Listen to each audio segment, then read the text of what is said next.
നമസ്തേ. വിശ്വ ഹിന്ദു പരിഷത്തിന്റെ കേന്ദ്ര governing council സമിതിയുടെ ദ്വിദിന യോഗം ജോധ്പൂരിലെ മാഹേശ്വരി ഭവനിൽ വച്ച് നടന്നു. പാകിസ്ഥാനിൽ നിന്ന് കുടിയിറക്കപ്പെട്ട ഓരോ ഹിന്ദുവും സമൂഹത്തിൽ പൗരത്വം നേടണം എന്ന VHP ദേശീയ പ്രസിഡന്റും മുതിർന്ന അഭിഭാഷകനുമായ അലോക് കുമാർ വാർത്താ സമ്മേളനത്തിൽ പറഞ്ഞു. ഹൈന്ദവ വിശ്വാസങ്ങളുടെയും പാരമ്പര്യങ്ങളുടെയും സാത്വികതയും പവിത്രതയും ഉറപ്പാക്കുന്നതിനൊപ്പം ക്ഷേത്രങ്ങളെ ഉണർവിന്റെയും ധർമ്മപ്രചരണത്തിന്റെയും സേവനത്തിന്റെയും സാമൂഹിക സൗഹാർദ്ദത്തിന്റെയും കേന്ദ്രങ്ങളാക്കാൻ തീരുമാനിച്ചു. ക്ഷേത്രങ്ങളെ ഉണർത്തെഴുന്നേൽപ്പിന്റെയും ധർമ്മപ്രചാരണത്തിന്റെയും ഐക്യത്തിന്റെയും കേന്ദ്രങ്ങളാക്കാനുള്ള ദൃഢനിശ്ചയത്തോടെയാണ് VHPയുടെ ദ്വിദിന ഗവേണിംഗ് കൗൺസിൽ യോഗം സമാപിച്ചത്. ഈ വർഷത്തെ ശ്രീകൃഷ്ണ ജന്മാഷ്ടമിയോടെ വിശ്വ ഹിന്ദു പരിഷത്ത് ഷഷ്ടിപൂർത്തി ആഘോഷിക്കുകയാണ് എന്ന് VHP പ്രസിഡന്റ് പറഞ്ഞു. ഇത്തരമൊരു സാഹചര്യത്തിൽ രാജ്യത്തുടനീളം ആയിരക്കണക്കിന് സ്ഥലങ്ങളിൽ വിപുലമായ ജനജാഗ്രതാ പരിപാടികൾ സംഘടിപ്പിക്കാനും യോഗത്തിൽ തീരുമാനമായി. 2024 ഓഗസ്റ്റ് 24-നും സെപ്റ്റംബർ 1-നും ഇടയിൽ നടക്കുന്ന സ്ഥാപക ദിന ഉത്സവ പരിപാടികളിൽ വിശ്വ ഹിന്ദു പരിഷത്തിന്റെ 60 വർഷത്തെ നേട്ടങ്ങൾ, രാഷ്ട്രം, ധർമ്മം, ഹിന്ദു സമൂഹം എന്നിവ നേരിടുന്ന വെല്ലുവിളികൾ, അവയ്ക്കുള്ള പരിഹാരങ്ങൾ എന്നിവയെക്കുറിച്ചുള്ള ചർച്ചകൾ, സെമിനാറുകൾ, പൊതുപരിപാടികൾ എന്നിവ ഉൾപ്പെടുത്തും. അതിലൂടെ വിശ്വ ഹിന്ദു പരിഷത്തിന്റെ പ്രവർത്തനങ്ങളും ഹൈന്ദവ മൂല്യങ്ങളും ജനങ്ങളിലേക്ക് എത്തിക്കും എന്നും യോഗത്തിൽ തീരുമാനമായി. പാകിസ്ഥാനിൽ നിന്ന് പീഡിപ്പിക്കപ്പെട്ട് കുടിയിറക്കപ്പെട്ട ഹിന്ദുക്കൾക്ക് രാജസ്ഥാൻ, ഡൽഹി, മഹാരാഷ്ട്ര, ഗുജറാത്ത്, ഉത്തർപ്രദേശ് എന്നിവ ഉൾപ്പെടെ രാജ്യത്തെ പല സംസ്ഥാനങ്ങളിലും പൗരത്വം ലഭിക്കുന്നതിന് പൗരത്വ ഭേദഗതി നിയമത്തിന്റെ ഭാഗമായി വിശ്വ ഹിന്ദു പരിഷത്ത്, ബജറംഗ് ദൾ പ്രവർത്തകർ ഗ്രാമങ്ങളിലും തെരുവുകളിലും ഓരോ പ്രദേശങ്ങളിലും വേണ്ട സഹായങ്ങൾ ലഭ്യമാക്കുന്നുണ്ട് എന്നും അദ്ദേഹം പറഞ്ഞു. അതിൽ ആയിരക്കണക്കിന് ഹിന്ദുക്കൾ പൗരത്വത്തിനായി രജിസ്റ്റർ ചെയ്യുകയും 100 കണക്കിന് പേർക്ക് പൗരത്വം ലഭിക്കുകയും ചെയ്തിട്ടുണ്ട്. ബാക്കിയുള്ളവർക്ക് ഇന്ത്യൻ പൗരത്വം ലഭിക്കാനുള്ള നടപടികൾ കൂടുതൽ വേഗത്തിലാക്കാനും യോഗത്തിൽ തീരുമാനമായി.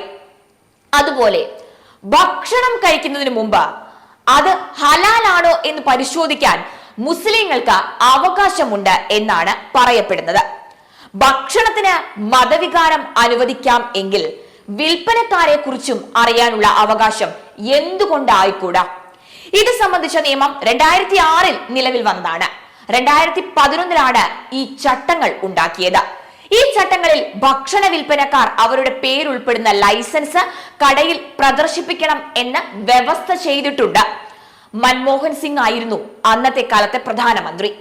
Shop and commercial establishment act പ്രകാരം എല്ലാ ഷോപ്പുകളിലും സ്ഥാപനത്തിന്റെ പേര്, ഉടമ, പങ്കാളിയുടെ പേര്, GST നമ്പർ എന്നീ വിശദാംശങ്ങൾ അടങ്ങുന്ന രജിസ്ട്രേഷനും ലൈസൻസും വളരെ വ്യക്തമായി തന്നെ പ്രദർശിപ്പിക്കേണ്ടതാണ്. എന്തുകൊണ്ടാണ് ഇത് കൃത്യമായി നടപ്പിലാക്കാത്തത്? ഇന്ന് എല്ലാവർക്കും വളരെ വ്യക്തമായി അറിയാവുന്ന കാര്യമാണ്. ഹിന്ദുക്കളുടെ തീർത്ഥാടന കേന്ദ്രങ്ങളിലും മതപരമായ ആചാര സ്ഥലങ്ങളിലും ധാർമ്മിക യാത്രാ വഴികളിലും മുസ്ലിം വ്യാപാരികൾ തങ്ങളുടെ മതം മറച്ചുവെച്ച് അവരുടെ കടകൾക്ക് ഹിന്ദു ശബ്ദമുള്ള പേരുകളും ഹിന്ദു ദേവതകളുടെ പേരുകളും നൽകി പലയിടത്തും അവർ ഹിന്ദു ദേവതകളുടെ ചിത്രങ്ങളും സ്ഥാപിക്കുന്ന ഒരു രീതി പിന്തുടരുന്നത്. ഇതവർ സ്വന്തം മതത്തെ മറച്ചുവെച്ച് മറ്റുള്ളവരെ വഞ്ചിക്കുന്ന നടപടി ആണ് എന്നത് വളരെ വ്യക്തമാണ്. എങ്ങനെയാണ് നമ്മുടെ നിയമപരമായ അവകാശത്തെ വഞ്ചനയിലൂടെ ഇല്ലാതാക്കാൻ ഇക്കൂട്ടർക്ക് സാധിക്കുന്നത്? ഹിന്ദു തീർത്ഥാടകർക്ക് തീർത്ഥാടന സമയത്ത് അവരുടെ മതമനുസരിച്ച് മതപരമായ സാത്വിക ഭക്ഷണം കഴിക്കാനുള്ള അവകാശമില്ലേ? ജനാധിപത്യത്തിൽ ഒരേ നിയമങ്ങൾ തന്നെയാണ് എല്ലാവർക്കും ഉള്ളത്. ഒരു പ്രത്യേക മതത്തിന്റെ അനുയായികൾക്ക് പ്രത്യേക നിയമവും ഹിന്ദു മതത്തിന്റെ അനുയായികൾക്ക് പ്രത്യേക നിയമവും ഇല്ല എന്നും അദ്ദേഹം പറഞ്ഞു. വിശ്വ ഹിന്ദു പരിഷത്ത് ഈ നിയമത്തെയാണ് പിന്തുണയ്ക്കുന്നത്. സുപ്രീം കോടതി ഈ ഉത്തരവ് സ്റ്റേ ചെയ്തതായി നമുക്ക് ഏവർക്കും അറിയാം. ഈ ഉത്തരവ് നമ്മൾ മാനിക്കുക തന്നെ വേണം. എന്നിരുന്നാലും പൂർണ്ണമായ ഹിയറിംഗിന് ശേഷം സുപ്രീം കോടതി അതിന്റെ ഉത്തരവ് പിൻവലിക്കുകയും ഹർജി വേഗത്തിൽ തള്ളുകയും ചെയ്യുമെന്ന് പ്രതീക്ഷിക്കുന്നതായും അദ്ദേഹം പറഞ്ഞു. നാനാജാതി മതസ്ഥരുടെ മഠങ്ങളും ക്ഷേത്രങ്ങളും രാജ്യത്തെ സാമൂഹിക ഉണർവിന്റെയും മതപ്രചാരണത്തിന്റെയും സേവനത്തിന്റെയും സൗഹാർദ്ദത്തിന്റെയും കേന്ദ്രങ്ങളാകുന്നു എന്ന് ഉറപ്പാക്കുവാനും മതപരമായ ആരാധന പൗരോഹിത്യ പ്രവർത്തനങ്ങൾ ശുദ്ധമായ ജപത്തോടെ പൂർത്തിയാക്കാനും വിശ്വ ഹിന്ദു പരിഷത്ത് രാജ്യത്തുടനീളം അർച്ചക് പുരോഹിതരെ വിന്യസിച്ചിട്ടുണ്ട്. അവർക്കുള്ള പരിശീലനത്തിനുള്ള പദ്ധതി തയ്യാറാക്കിയിട്ടുമുണ്ട്. ഇത് ഭാരതത്തിൽ മാത്രമല്ല, പാശ്ചാത്യ രാജ്യങ്ങളിലും ക്ഷേത്രങ്ങളിലും വീടുകളിലും മതപരമായ ആചാരങ്ങളും മതവിദ്യാഭ്യാസവും വ്യാപിക്കുവാൻ സഹായിക്കുന്നത് തന്നെയാണ്.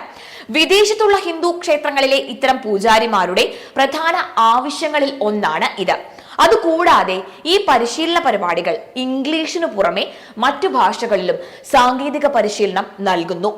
ജാതി മതവ്യത്യാസമില്ലാതെ സമൂഹത്തിലെ എല്ലാ വിഭാഗങ്ങളിലെയും ഈ പരിശീലന പരിപാടിയിൽ പങ്കാളികൾ ആക്കും എന്നും യോഗത്തിൽ തീരുമാനമായി.